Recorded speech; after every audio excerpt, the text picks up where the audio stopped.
সিনেমার দৌলতে একটা দৃশ্য আমরা বহুবার দেখেছি।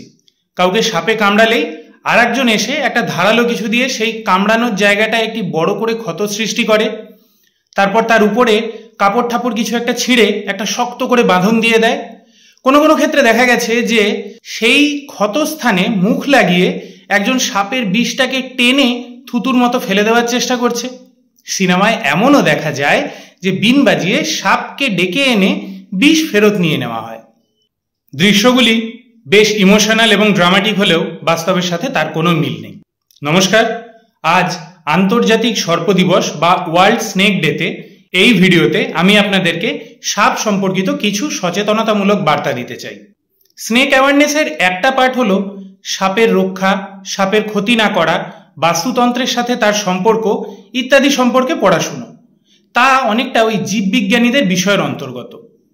কিন্তু আমি আজ আপনাদেরকে বলবো স্নেক বাইট বা কাউকে সাপ কামড়ানোর পরে কি কি পদক্ষেপ নেওয়া উচিত সেই ব্যাপারে। সর্বপ্রথম বলি, ওঝা, তান্ত্রিক, মাদুলি, তাবিজ, কবজ, ঝাড়ফুঁক ইত্যাদি কিছুর দ্বারা সাপের বিষের চিকিৎসা সম্ভব নয়। সাপের বিষের চিকিৎসা একমাত্র করা সম্ভব অ্যান্টিভেনাম সিরামের মাধ্যমে, যা যে কোনো সরকারি হাসপাতাল বা স্বাস্থ্যকেন্দ্রে উপলব্ধ থাকে। তাই সাপ কামড়ানোর পরে রোগীকে সময় নষ্ট না করে যত শীঘ্র সম্ভব নিকটবর্তী স্বাস্থ্যকেন্দ্র বা হাসপাতালে নিয়ে যান এবং সেখানকার ডাক্তারবাবুদের কথা মতন চিকিৎসা শুরু করুন। সাপ কামড়ানোর পরে অনেকেই চেষ্টা করেন সেই সাপটিকে মেরে যদি হাসপাতালে নিয়ে যাওয়া যায়। বিশ্বাস করুন, তার কোনো প্রয়োজন নেই। সাপটিকে যদি আপনি চিনতে পারেন সেটিই যথেষ্ট, বা খুব জোর মোটামুটি তার একটু বর্ণনা দিতে পারলেই ডাক্তারবাবুদের সুবিধা হয়।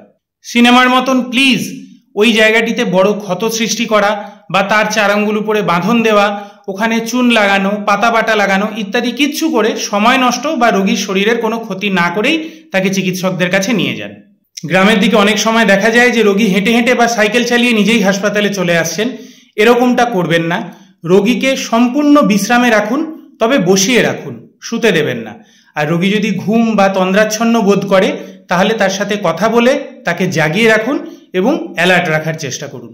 একটা কথা মনে রাখবেন, সাপের কামড়ে যে কজন মানুষ মারা যান তাদের অধিকাংশই কিন্তু ভয়ে মারা যান, বিষের বিষক্রিয়ায় নয়। তাই রোগীকে ভালোভাবে আশ্বস্ত করুন। একটি কথা রোগীর এবং তার বাড়ির নিকটাত্মীয়দের বোঝা উচিত, সাপ কাউকে কামড়েছে মানেই যে সাপটি বিষাক্ত তা নাও হতে পারে। অনেক সময় বিষাক্ত সাপও ঠিকঠাকভাবে কামড় বসাতে পারে না বলে বিষটি ঢালতে পারে না। সাপ কামড়ানোর পরে নির্দিষ্ট একটি সময় লাগে বিষটি নিক্ষেপ করবার জন্য। তার থেকে অল্প সময়ের কামড়ে মানুষের শরীরে বিষ প্রবেশ করে না।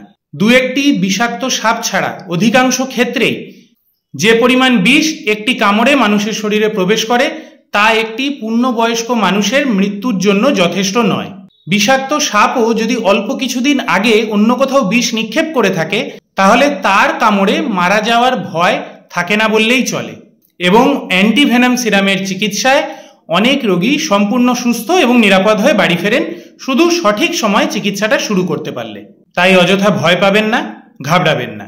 আমাদের গ্রাম বাংলার প্রত্যন্ত অঞ্চলগুলিতে অনেক মানুষ এখনো পুকুরে, ঘাটে, মাঠে, চাষের জমিতে কাজ করেন জীবিকা নির্বাহের জন্য, এবং একটু অসাবধানতার কারণে মাঝে মধ্যেই সাপের কামড়ের শিকার হন। তাদের সুবিধার্থে সচেতনতা বৃদ্ধির উদ্দেশ্যে এই ভিডিওটি যথেচ্ছ পরিমাণে শেয়ার করুন।